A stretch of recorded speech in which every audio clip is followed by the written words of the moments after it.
نہایت شد و مت کے ساتھ اعلیٰ حضرت فتح و رضویہ میں نقل کیا، غالباً تیسری یا چوتھی جلد میں دیکھیے 350 کتابوں کے حوالے نقل کیے کہ ایک مرتبہ نماز جنازہ ہو گئی، اب نماز جنازہ دوبارہ جائز نہیں۔ اور شافعی حضرات کی دلیل یہ حدیث ہے کہ حبشہ کا جو بادشاہ تھا نجاشی، اس کا انتقال ہوا، وہ غائبانہ ایمان لا چکا تھا حضور علیہ السلام پر۔ جب صحابہ نے ہجرت کی تو اس نے بڑی خاطر و مدارات کی صحابہ کرام علیہ رضوان کی، پورا تعارف حضور علیہ السلام کا ہوا، تو اس کو علماء اسماء و رجال کے ماہرین صحابہ میں شمار کرتے نجاشی کا انتقال ہوا، دراوی کہتے ہیں حضور نے فرمایا چلو، ارشاد فرمایا میدان میں لے گئے حضور علیہ السلام اور فرمایا ہمارے بھائی نجاشی کا انتقال ہو گیا، ان کی نماز جنازہ ہم پڑھتے۔ تو نماز جنازہ پڑھی گئی تو امام شافعی کی دلیل یہ ہے کہ دیکھیے نجاشی کا جنازہ تو موجود نہیں، لیکن نماز جنازہ حضور علیہ السلام نے پڑھی تو وہ غائبانہ تھی۔ اب آئیے نماز جنازہ غائبانہ تھی، یہ کیا تھی؟ اس کو آئیے علامہ قاضی ایاز رحمۃ اللہ علیہ، پھر اس کے بعد اس پر شرح ملا علی قاری رحمۃ اللہ علیہ اور فتح و رضویہ میں اعلیٰ فاضل بریلوی نے اس کو یوں بیان کیا کہ راوی کہتے ہیں ہم جب میدان میں آئے، ہم نے جب نیت کی نماز جنازہ کی تو قسم خدا کہ ہم نے دیکھا کہ جنازہ ہمارے سامنے رکھا ہوا، جبریل امی حکم ہوا کہ زمین کو سمیٹ کر نجاشی کو حضور کی بارگاہ میں رکھ دیا جائے، تو حضور کی بارگاہ میں پیش کر دیا گیا۔ جب نجاشی موجود ہے حضور کے سامنے تو غائبانہ کہاں ہوئی نماز جنازہ؟ اس لیے ہمارے احناف کے نزدیک نماز جنازہ غائبانہ جائز نہیں، نہ اس میں شرکت نہ جائے۔ یہ آج کل نماز جنازہ غائبانہ ہوتی، یہ سیاسی ہوتی کہ جناب یہ مزار قائد پر نماز جنازہ ہوگی، نماز جنازہ ہونے کے بعد اب سارے لوگ پتھر مار کر ٹریفک بند کرتے ہیں، گاڑیوں کے شیشے توڑتے ہیں، اور ٹائٹل کیا ہے؟ نماز جنازہ غائبانہ ہو رہی ہے۔ یہ غائبانہ کیا ہوتا ہے؟ نماز جنازہ شرارتی ہے کہ بندہ روڈ کو بند کر دیا جائے اور نماز جنازہ غائبانہ پڑھی جائے۔ تو ہمارے نزدیک نماز جنازہ غائبانہ جو ہے دونوں ناجائز، غائبانہ بھی جائز نہیں اور نماز جنازہ کی تکرار بھی جائز نہیں۔ تو نماز جنازہ جب آ جائے تو اس کے لیے وقت کی شرط نہیں، یہ اگر نصف نہار میں بھی آ جائے جنازہ پڑھایا جا سکتا، انتظار نہیں کیا جائے گا۔ یہ فجر کے بعد بھی اگر آ جائے، سورج نکلنے وقت بھی اگر آ جائے تو انتظار نہیں کیا جائے گا۔ اور یہ ممانعت کے اوقات، فجر کی جب نماز ہو گئی تو اس کے بعد سورج نکلنے تک کوئی نماز نہیں ہوگی، یعنی جو اس دن کی فجر کی نماز ہے وہ بھی سورج نکلنے کے بعد ادا ہوگی۔ اور علماء تو فرماتے ہیں کہ اس وقت میں تلاوت قرآن بھی بہتر نہیں کا مطلب ہے کوئی پڑھے گا تو اس کو ثواب ملے گا، اور علماء نے یہ بھی لکھا کہ اگر وہ تلاوت کر رہا ہے اس میں سجدے تلاوت آ جائے، سجدے تلاوت کر سکتا، اس لیے کہ نفل تو ناجائز، لیکن سجدے تلاوت ہمارے امام کے نزدیک یہ واجب، تو واجب ادا ہو جائے گا۔ تو آپ مغرب فجر ان نمازوں کا خاص خیال رکھیں، یہ ہماری غفلت سے یہ نمازیں قضا ہو جاتی ہیں۔ اگر نظام الاوقات آپ کے ذہن میں رہے کبھی بھی آپ کی عشاء اور مغرب جو ہے یہ قضا نہیں ہوگی۔ اور تفسیر کے لیے باہر شریعت، فتح و رضویہ، یہ ساری کتابیں موجود ہیں۔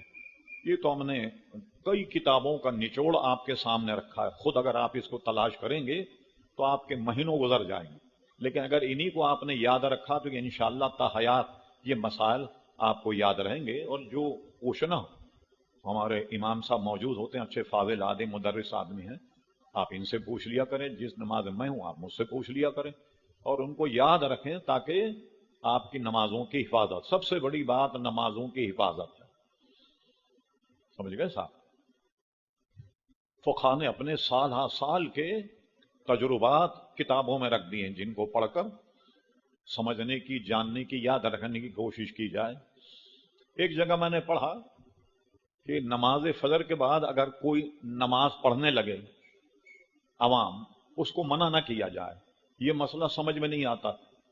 علامہ ابو البرکات صاحب رحمۃ اللہ علیہ بہت بڑے عالم تھے، مفتی اعظم پاکستان، اعلیٰ حضرت کے خلیفہ بھی تھے اور شاگرد بھی تھے۔ یہ دیکھیے علامہ ابو البرکات صاحب بھی اعلیٰ کے خلیفہ، شاگرد، اور جناب ان کے بھائی علامہ ابو الحسنات صاحب وہ بھی اعلیٰ حضرت کے شاگرد اور خلیفہ، ان کے والد علامہ دیدار علی شاہ صاحب رحمۃ اللہ، یہ بھی آلات کے خلیفہ اور شاگرد، برکت کے لیے آلات کچھ کتابیں پڑھی تھیں، تو وہ ایک مرتبہ تشریف لائے تو ان سے ہمارے تعلقات تھے، وہ اخون مسجد گھر بھی تشریف لائے، تو انہوں نے فرمایا کہ یہ مسئلہ میری سمجھ میں آتا نہیں تھا کہ ایک آدمی نماز فجر کے بعد نیت کر کے کھڑا ہو جائے، فقہ کہتے ہیں اس کے منع نہ کیا جائے۔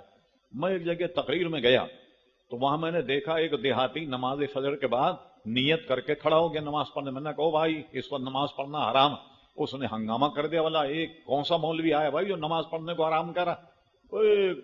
دنیا جمع کر لی اس نے، ایک مولانا ایسا ہے جو نماز پڑھنے کو حرام کرا، یعنی اسی دن مسئلہ سمجھ میں آ گیا کہ فقہا نے عوام کو کیوں منع کیا، کیوں کہا کہ منع نہ کیا جائے، یہ تو گلے پڑ گیا، جان چھڑانا مشکل ہو گیا۔ کہتا ہے یہ کون سا مولوی تم نے بلایا جو نماز پڑھنے کو حرام کرا؟ عوام ہے وہ، تو عوام تو کلا نام، اس کی جو سمجھ میں آیا اس نے ہنگامہ کھڑا کر دیا۔ تو بعض مسائل ایسے ہیں کہ عوام کے شر سے بچنے کے لیے علماء پرہیز کرتے ہیں، تو ان کا خیال ہر وقت رکھا جائے۔ بہرحال وقت بہت زیادہ ہو گیا، آدھے گھنٹے کا پروگرام تھا لیکن 55 منٹ ہو گئے۔ اللہ تعالیٰ سے دعا کیجیے کہ اللہ تعالیٰ مجھے آپ کو صحت عطا فرمائے، اور اس لیے صحت عطا فرمائے کہ جو سلسلہ یہ جاری ہے یہ جاری اور ساری رہے، اور یہ یاد رکھے بھی ختم نبوت کانفرنس النساء کلب میں منعقد ہے، کوشش کیجیے کہ اس میں بھی شرکت فرمائے۔ ربنا تقبل منا انک انت السمیع العلیم وتب علینا یا مولانا انک انت التواب الرحیم، وصلی اللہ تعالی علی خیر خلقہ سیدنا محمد وآلہ وصحبہ اجمعین۔